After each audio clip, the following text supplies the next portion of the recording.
Hi every one, എല്ലാവർക്കും മെഡി പ്രിസിഷൻ്റെ മറ്റൊരു വീഡിയോയിലേക്ക് സ്വാഗതം. ഞാൻ ഡോക്ടർ സഞ്ജന വി. നമുക്കിന്ന് കൊളീൻ എന്ന ന്യൂട്രിയൻറ്റിനെ കുറിച്ച് പറയാം. കൊളീൻ നമ്മൾ എപ്പോഴും കേൾക്കുന്നത് മുട്ടയുമായി ബന്ധപ്പെട്ടാണ്. മുട്ടയിലുള്ളൊരു എസെൻഷ്യൽ ന്യൂട്രിയൻ്റ് ആണ് കൊളീൻ. ഏകദേശം പ്രോട്ടീൻ്റെ അതേ സ്ട്രക്ചറുള്ള ഒരു പോഷക പദാർത്ഥമാണ് കൊളീൻ. പക്ഷെ അത് നമ്മുടെ ശരീരത്തിന് വളരെയധികം അത്യാവശ്യമായ ഒന്നാണ്.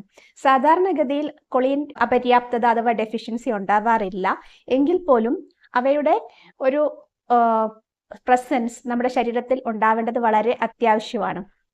കൊളീൻ ഇല്ലെങ്കിൽ എന്ത് പറ്റും? കൊളീൻ ഇല്ലെങ്കിൽ ഫാറ്റി ലിവർ ഉണ്ടാവാനുള്ള സാധ്യത കൂടുതലാണ്. അതുപോലെ തന്നെ മസിൽ ഡാമേജ് സംഭവിക്കാം. മസിൽസിന്റെ പ്രവർത്തനം ശരിക്കും നടക്കില്ല കൊളീൻ വളരെ കുറഞ്ഞു പോയി കഴിഞ്ഞാൽ. അതുപോലെ നമ്മുടെ ബ്രെയിൻ ഹെൽത്ത് നടക്കില്ല. നമ്മുടെ നെർവസ് സിസ്റ്റത്തിന്റെ ഫങ്ഷൻസ് ശരിക്കും നടക്കില്ല. ബ്രെയിൻ ഹെൽത്ത് ഡാമേജ് ആവും. നമുക്ക് കൊളീൻ എന്താണെന്ന് നോക്കാം. അതൊരു എസെൻഷ്യൽ ന്യൂട്രിയൻ്റ് ആണ്. അത് വൈറ്റമിൻ ആണോ? അല്ല. പക്ഷെ പ്രോട്ടീൻ്റെ ഘടനയാണ് അതിനുള്ളത്. കൂടുതലായിട്ടും കാണപ്പെടുന്നത് നമ്മുടെ കോശങ്ങൾ അഥവാ സെൽസിൻ്റെ മെംബ്രെയിനിലാണ്. സെൽ മെംബ്രെയിൻ ഉണ്ടെങ്കിലേ നമ്മുടെ സ്കിന്നും ഹെയറും ശരീരത്തിലെ ഏത് അവയവവും വളരെയധികം സുരക്ഷിതമായിട്ടിരിക്കുള്ളൂ. സെൽ മെംബ്രെയിൻ എല്ലാറ്റിനും ഉണ്ട്, എല്ലാ അവയവങ്ങൾക്കും ഉണ്ട്, നമ്മുടെ സ്കിന്നിനും ഉണ്ട്. അപ്പോൾ സെൽ മെംബ്രെയിൻ ഇൻടാക്റ്റ് ആയിരിക്കാൻ കൊളീൻ വളരെയധികം ആവശ്യമാണ്. നമ്മുടെ ശരീരത്തിൽ കൊളീൻ ഉണ്ടാക്കപ്പെടുന്നുണ്ട്. ലിവർ കൊളീൻ കുറഞ്ഞ ലെവലിൽ ഉണ്ടാക്കുന്നുണ്ട്. അതുകൊണ്ട് തന്നെ കൊളീൻ പൂർണ്ണമായും നമ്മുടെ ശരീരത്തിൽ കുറഞ്ഞു പോവില്ല. പക്ഷേ പ്രധാനമായിട്ടും കിട്ടേണ്ടത് നമ്മൾ കഴിക്കുന്ന ആഹാര പദാർത്ഥത്തിൽ നിന്ന് തന്നെയാണ്.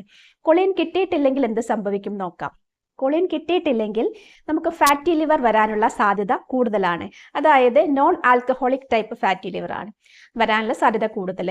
രണ്ടാമത് നമ്മുടെ മസിൽസിന് ഡാമേജ് സംഭവിക്കാം. അതുപോലെ ബ്രെയിനിൻ്റെ ഹെൽത്ത് പ്രശ്നത്തിലാവാം, നെർവസ് സിസ്റ്റത്തിൻ്റെ ഹെൽത്ത് പ്രശ്നത്തിലാവാം.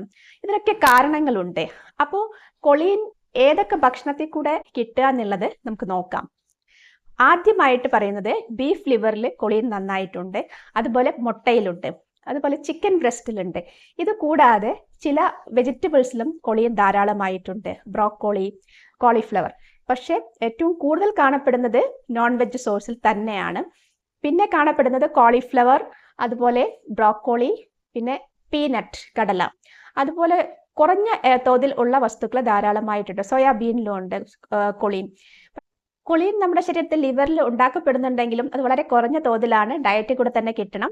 പക്ഷേ ഇങ്ങനെയൊക്കെ ആണെങ്കിൽ കൂടെ ഒരുപാട് ഡിക്ലൈൻ, കൊളീൻ്റെ ലെവലിലുള്ള കുറവ് നമ്മുടെ ശരീരത്തിൽ ഉണ്ടാവുന്നില്ല. അതെന്തുകൊണ്ടാണെന്ന് വെച്ചാൽ കൊളീൻ കുറയുന്ന നിമിഷം നമ്മുടെ സെൽ മെംബ്രെയിൻസിന് കൊളീൻ്റെ വിഘടനം സംഭവിച്ച് കൊളീൻ നമ്മുടെ രക്തത്തിലേക്ക് എത്തിക്കപ്പെടും. ഒരു ദിവസം എത്ര കൊളീൻ കിട്ടണം ഒരാൾക്ക്? 425 മുതൽ 550 mc മില്ലിഗ്രാം പെർ ഡേ നമുക്ക് കിട്ടണം. കുട്ടികൾക്കാണെങ്കിൽ 125 മുതൽക്ക് 250 വരെ മതിയാവും, വളരെ ചെറിയ കുട്ടികൾക്ക്. ഓക്കെ, അങ്ങനെയാണ് കൊളീൻ്റെ നമ്മുടെ ശരീരത്തിൽ ആവശ്യമുള്ള തോത്. പക്ഷേ നമ്മൾ മനസ്സിലാക്കേണ്ട കാര്യം, കൊളീൻ എന്ന വസ്തു ഏറ്റവും കൂടുതൽ ആവശ്യം നമ്മുടെ ലിവറിന് മാത്രമല്ല, നമ്മുടെ മസിൽസിനുമാണ്. നമ്മുടെ ശരീരത്തിൽ മസിൽസിന്റെ പ്രവർത്തനം നടക്കണമെങ്കിൽ ഏറ്റവും കൂടുതൽ ശരിക്ക് പ്രവർത്തിക്കേണ്ടത് അസറ്റൈൽ കൊളൈൻ എന്ന ന്യൂറോ ട്രാൻസ്മിറ്റർ ആണ്. മറ്റു ന്യൂറോ ട്രാൻസ്മിറ്റേഴ്സ് ആയിട്ടുള്ള സെറോട്ടോണിനൊക്കെ അതിൽ പങ്കുണ്ട്, തീർച്ചയായിട്ടും ഉണ്ട് മസിൽ കോർഡിനേഷനിൽ. പക്ഷേ നമ്മൾ കുട്ടിക്കാലം തൊട്ട് നമ്മൾ കേൾക്കുന്ന പേരാണ്, സ്കൂൾസിൽ പഠിക്കുന്ന പേരാണ് അസറ്റൈൽ കൊളൈൻ. അസറ്റൈൽ കൊളൈൻ ശരിക്ക് പ്രവർത്തിക്കണമെങ്കിൽ കൊളീൻ എത്തണം. കൊളീൻ ആണ് അതിൻ്റെ ഫോർമേഷൻ ഉണ്ടാക്കുന്നത്. അപ്പോൾ അസറ്റൈൽ കൊളൈൻ്റെ പ്രധാന ഫംഗ്ഷൻ എന്ന് പറഞ്ഞാൽ മസിൽ കോർഡിനേഷൻ തന്നെയാണ്. നെർവ്സിൻ്റെയും മസിൽസിൻ്റെയും കോർഡിനേഷൻ നടന്നാൽ മാത്രമേ നമുക്ക് ശരിക്ക് മൂവ്മെൻറ്റ് സാധ്യമായിട്ടുള്ളൂ, മസിലിൻ്റെ എല്ലാ പ്രവർത്തനങ്ങളും സാധ്യമായിട്ട് ഉണ്ടാവുകയുള്ളൂ. അപ്പോൾ അതാണ് കൊളീൻ്റെ പ്രധാനപ്പെട്ട റോൾ. മറ്റൊന്ന് സെൽ മെംബ്രെയിൻ ഫോം ചെയ്യുക എന്നുള്ളതാണ്. നമ്മുടെ ഭക്ഷണത്തിൽ ഈ കൊളീൻ പലപ്പോഴും കാണപ്പെടുന്നത് ഫോസ്ഫാറ്റിഡിൽ കൊളീൻ എന്ന പേരിലാണ്, സ്ഫിങ്കോമൈലിൻസ്. ഇങ്ങനെ 2 രൂപത്തിലാണ് അത് കാണുന്നത്. അത് നമ്മൾ കഴിക്കുന്ന ഭക്ഷണത്തിൽ കൂടെ നമ്മുടെ ഗട്ടിലെത്തി പിന്നെ അത് ലൈസിസ് നടന്ന് അതിൻ്റെ വിഘടനം സംഭവിച്ച് ഫ്രീ കൊളീനായിട്ട് മാറും. അത് ലിവറിൽ സ്റ്റോർ ചെയ്യപ്പെടുകയും ചെയ്യുന്നുണ്ട്. പിന്നീട് അവിടുന്ന് അതിൻ്റെതായ ആവശ്യങ്ങൾ അനുസരിച്ച് സെൽ ഭിത്തിയൊക്കെ ഉണ്ടാക്കുക ചെയ്യുന്നത്. സെൽ മെംബ്രെയിൻ അല്ല ഉണ്ടാക്കുക ചെയ്യപ്പെടുന്നത്. സെൽ മെംബ്രെയിൻ മാത്രമല്ല, അസറ്റൈൽ കൊളൈൻ്റെ ഫോർമേഷനൊക്കെ അങ്ങനെയാണ് നടക്കുന്നത്.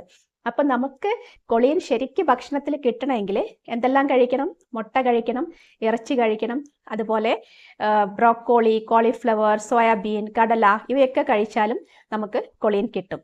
കൊളീൻ വളരെ എസെൻഷ്യലാണ്. മുട്ടയുടെ മഞ്ഞയിലാണ് കൊളീൻ കാണപ്പെടുന്നത്, വെള്ളയിലല്ല. അപ്പോൾ മഞ്ഞ കഴിക്കാതിരിക്കരുത്.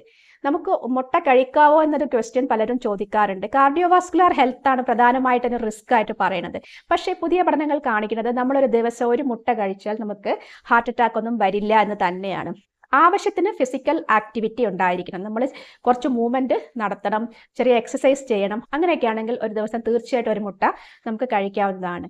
മുട്ടയുടെ ഗുണങ്ങളെ പറ്റി ഞാൻ മറ്റൊരു വീഡിയോ ചെയ്തിട്ടുണ്ട്, SIHMSRന് വേണ്ടിയിട്ട്, അത് കാണുക. പക്ഷേ കൊളീൻ എന്ന വസ്തു നമുക്ക് ഏറ്റവും നന്നായിട്ട് ഏറ്റവും എളുപ്പത്തിൽ കിട്ടുന്നത് മുട്ടയുടെ മഞ്ഞയിൽ നിന്നാണെന്ന് മനസ്സിലാക്കുക. Keep on watching മെഡിപ്രിസിഷൻ.